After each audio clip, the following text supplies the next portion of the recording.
سنذبح الأضاحي في غزة.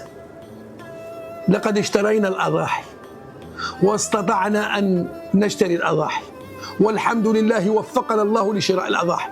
سترون خرفانا تذبح، وسترون جمالا تذبح، وسترون بقرا يذبح، وستأتيكم الصورة موثقة من هناك. فيا سعد ويا فوز من لبى النداء، لأن ليس لك اليوم عذر أن تتحجج به.